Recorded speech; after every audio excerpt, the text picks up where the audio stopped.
Nilinaw ng Philippine Postal Corporation na hindi na kailangan ng valid ID para makakuha ng postal ID.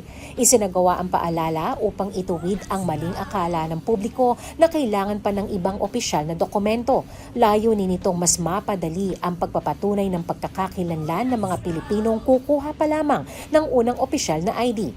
Kailangan lamang magsumite ng birth certificate, barangay certificate o katibayan ng tirahan at postal ID application form sa pag-apply. Tinatanggap din bilang patunay ng tirahan ang mga resibo sa kuryente, tubig o internet na nakapangalan sa aplikante.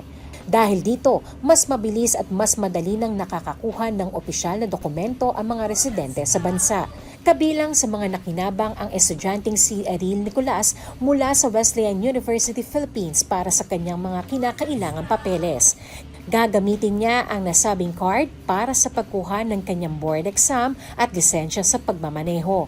As a student po na may plan mag-take ng board exam, maganda po siya yung postal ID para i-present dun sa PRC. And also, may plan din po kasi kung mag-drive in the future. Pagkuha po ng lisensya, driver's license is maganda rin po yun pandagdag para i-present.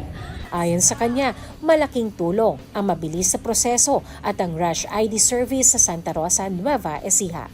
Bilang estudyante po na wala namang previous ID, napaka-smooth na po para sa akin. Kasi halimbawa po sa school namin, merong kailangan kaming presenta ng valid ID. Ngayon po, may mape-presenta po kami agad kasi PSA tsaka barangay clearance lang is makakakuha na po kayo. As in, punta lang kayo, one stop lang.